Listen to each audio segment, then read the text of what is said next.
Yes, in this video, I'm going to discuss about this SP3 hybridization from the valence bond theory, and the whole chapter of this chemical bonding has been discussed on my YouTube channel, which is pulled out from the degree first semester syllabus. Yes, go through it and please do like, share, and subscribe my channel. So, this theory, which was introduced to explain the bonding in few of the molecules, the hybridization has been introduced according to this valence bond theory, is based on the valence bond theory is based on the overlapping of the atomic orbitals. That means the valence, the orbitals which are containing these valence electrons will overlap, resulting in the formation of this uh, covalent bonds here, and which are containing this unpaired electrons. Yes, with opposite spins. So in order to explain this in the methane molecule and few other molecules, for example, in methane molecule, the sp3 hybridization is being introduced in order to explain the covalent bonding in this. So here, s orbital of this carbon atom will hybridize with three other p orbitals of this, resulting in the formation of four sp3 hybrid orbitals. Here, the three or four sp3 hybrid orbitals which are formed are equivalent. That means they are of identical in shape and of degenerate. That means having the same energy. So here the four orbitals are intermixing, resulting in the formation of again four orbitals. That means four sp3 hybrid orbitals here. 1s and 3p orbitals are intermixing. So four hybrid orbitals are formed here. So this s, the hybrid orbital, each hybrid orbital which is formed here is having 25% of s character and 75% of p character here. And these hybrid orbitals are oriented in space in such a way that there is a minimum repulsion in between them, and so they are placed in tetrahedral arrangement with a bond angle of, this is tetrahedral arrangement with a bond angle of 109.28. So so if they are oriented in space with a bond angle of 109.28, they will face this minimum repulsion. So when we come to this hybridization concept, the carbon in the ground state has atomic number, the 6 will have this electronic configuration of 1s2, 2s2, and 2p2. So in order to explain the bonding with four hydrogen atoms, this carbon atom, so one of the electrons from this s orbital is excited to the p orbital. Now there are four unpaired electrons, that is 1 in the 2s orbital and 3 in the 2p orbitals. Now these four will, this carbon in the excited state now will have the electronic configuration of 1s2 with 1 electron in the 2s orbital and 3 electrons in the p orbital. Now total of four unpaired electrons.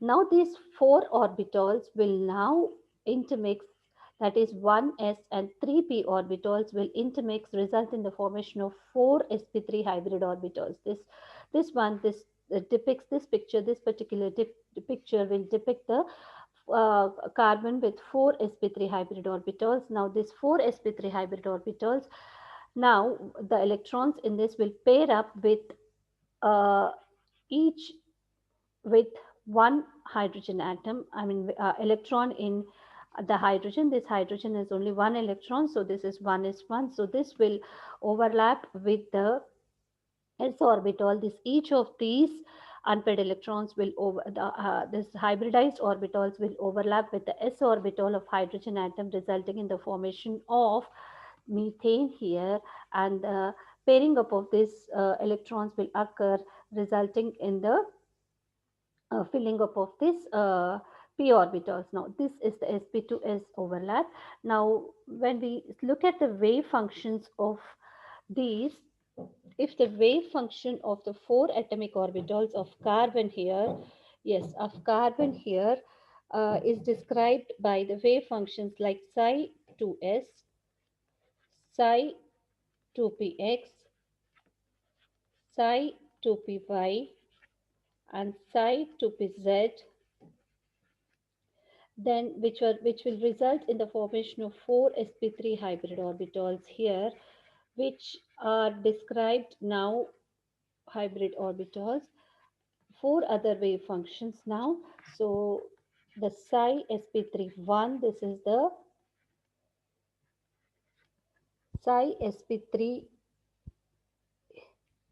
1 here. So the all these atomic orbitals which are represented by the wave functions psi 2s, psi 2px, psi 2py, and psi 2pz will intermix and results in the formation of four sp3 hybrid orbitals. Each now can be represented by these wave functions psi sp3 1, psi sp3 2, psi sp3 3, and psi sp4.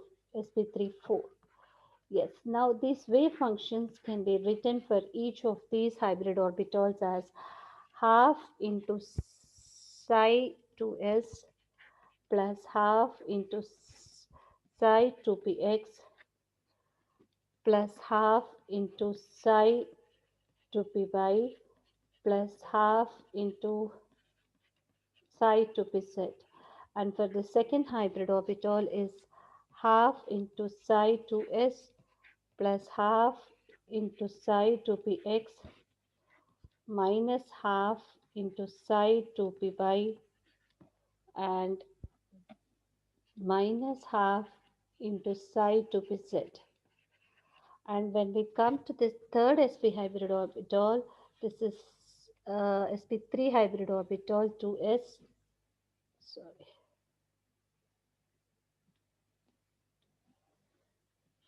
psi 2s plus, this is minus not plus, minus half into psi 2px plus half into psi 2py minus half into psi 2pz. Yes.